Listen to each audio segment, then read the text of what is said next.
Do you guys remember this lady?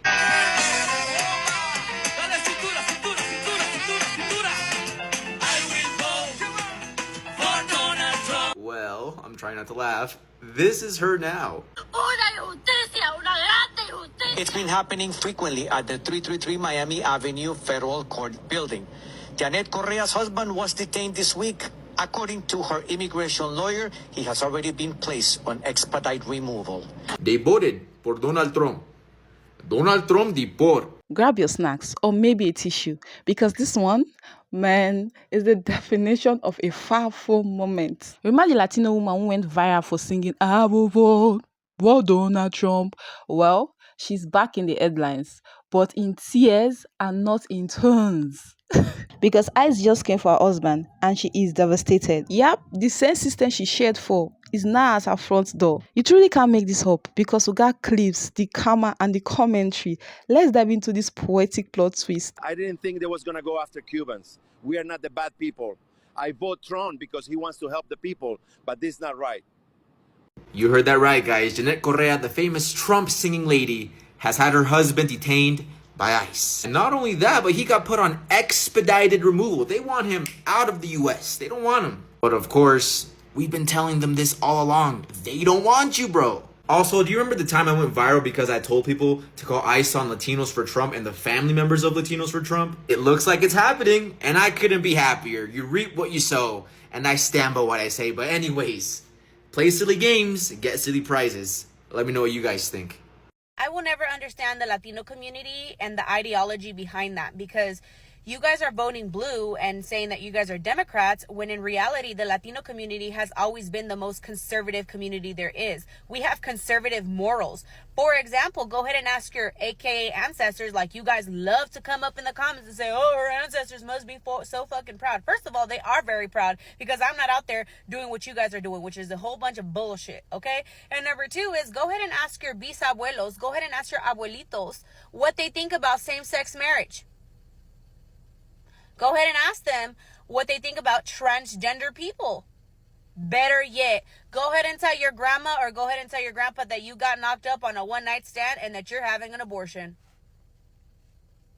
Aside from calling you a pendeja and a disgrace, what are they going to do? Our community has been the most conservative community, but you guys are trying to cover the sun with one finger. Let me go ahead and tell you that shit's always going to shine bright. Have the day you deserve. Bye. Now, Randy, what'd you just say? I said you were right about Trump. What was I right about Trump? About what? Explain. Everything. Okay, I need to hear more. Like everything. Like get rid of my peoples. Wars about to start. What else? Actually, none of the things you talked about, but some even worse. What are some of the things I talked about? Women's rights. You didn't really care about that, though, right? Women's rights wasn't important, but when they start messing with your money and sending your people. I see. The Latinos for Trump, who are now starting to regret their vote, they are now experiencing a very painful lesson in good old-fashioned American history. It's a cautionary tale of you're not as white as you think you are. And I'll explain. When the Irish first started coming over in the 1800s, America told them, you are not one of us. You are not white. Remember, Irish need not apply. Then the 1900s, the Italians started to come over. Remember, they were not considered white. They were discriminated against. Fast forward to after World War II, Jewish immigrants started coming over. What did America tell them? You are not white. Need not apply. They were discriminated against as well. My issue is not that Latinos are conservative or vote conservative. A lot of minorities have conservative values, would like to vote conservative. It's not that. It's that you vote in a way that you think you're above everybody else. And this country will remind you, you will never be one of them. So my question for the Latinos for Trump, how is ICE supposed to differentiate between you and your brothers and sisters? Because last time I checked, they're targeting American citizens, naturalized citizens. They're getting sent to ICE detention centers because of their fucking stupidity and their recklessness. My issue with a lot of the Latinos for Trump is not that they're conservative or vote red. It's not the issue. The issue is that a lot of you guys think you're better than the rest of us, than everybody else. And I feel like picking on the Cubans, the Venezuelans. Y'all may be considered white, Querita, wherever.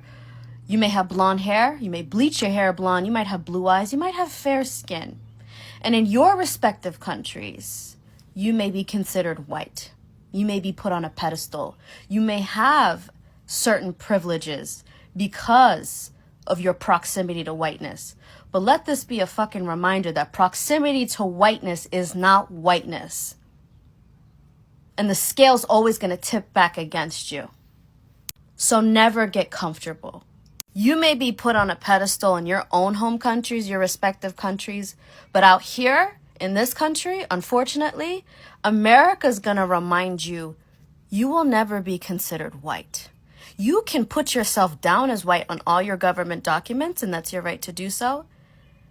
But you'll never be a part of the club, y'all. I could have told you that for free.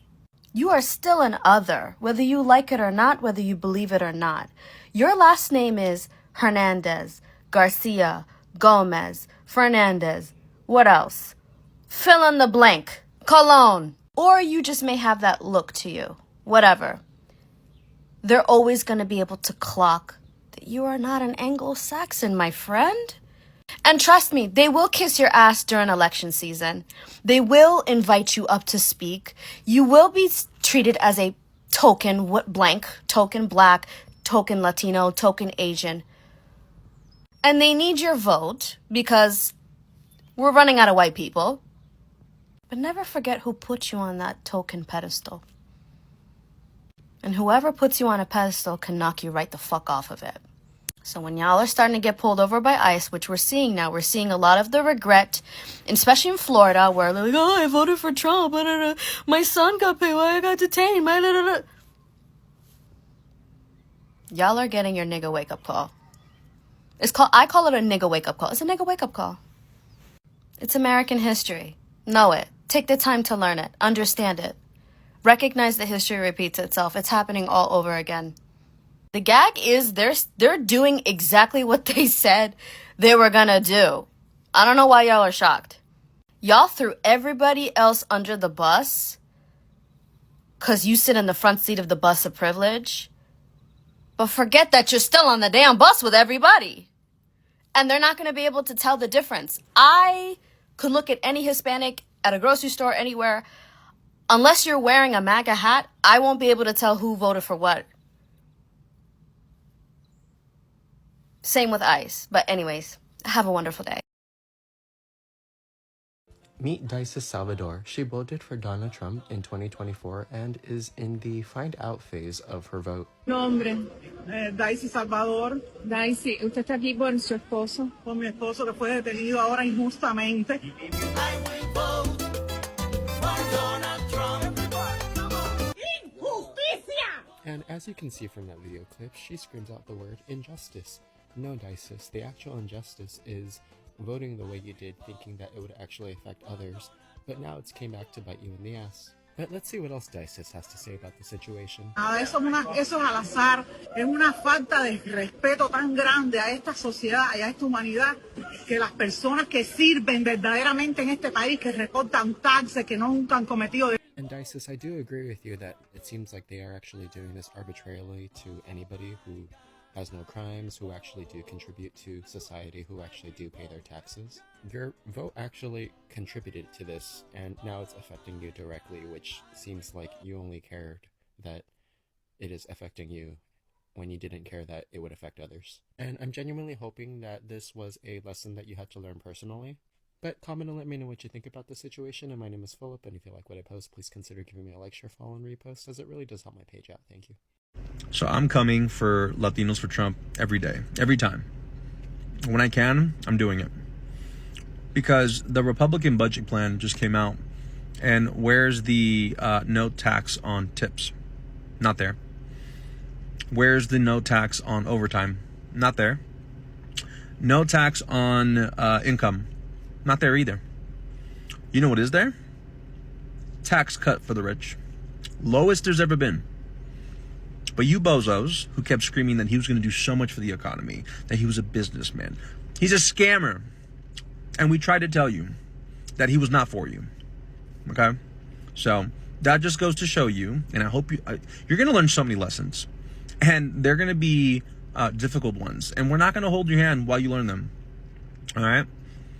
Te calmas o te calmo, like at 100. So you guys enjoy this. Have fun with that. Anytime I see a member of the Latin community who says they regret voting for Trump, my first instinct, because I am an empath, is to empathize with them. But then instantly I'm like, no, I can't. Because they had no empathy for their own people. And for me, that just doesn't sit right with me. There are a lot of decisions in life that we can make right on. We can't go back in time, but we can make right on a lot of the decisions that we make. But when you make a decision like that, there really is no coming back. Everything right now that's going on in LA, it truly saddens me. As someone who has a lot of friends who are Latin, born and raised in LA, I can only imagine how they feel. Earlier today, I saw a girl who posted about her regret for voting for Trump because her dad is now being deported. She asked for him to get a medical early release so he could come back. She posted her phone call and she was denied over the phone. And I do feel sorry for her, but at the same time, you made this decision. You wanted to be on that side of history, and now this is what's happening. Florida will be the downfall of Latinos and Hispanics every time. Florida is what I will vote for Donald Trump. Florida is the home of I will vote for Donald Trump. That's where they live. Vote where I was at for Donald Trump. The Florida Hispanics had a hit with that one. Y'all trash. Y'all trash. Trump trash. His wig is trash. All y'all are garbage, okay? Y'all gonna be the downfall of the Latinos every motherfucking time. Florida Latinos, Hispanics from Florida.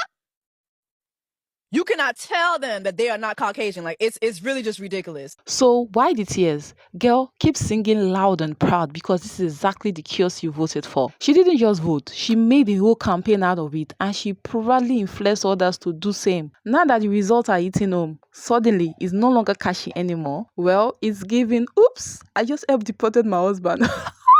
It's hard to feel bad because we literally try warning you all. But hey, every action has its own consequences. Well, do not forget to like, comment, and subscribe for more poetic justice moments. Thanks for watching, guys. I'll see you in the next video. Bye. I will vote for Donald Trump. Even though he keep deporting y'all. I will vote for Donald Trump. He been snatching all y'all kids from y'all. I will vote for Donald Trump. He got white people kidnapping y'all.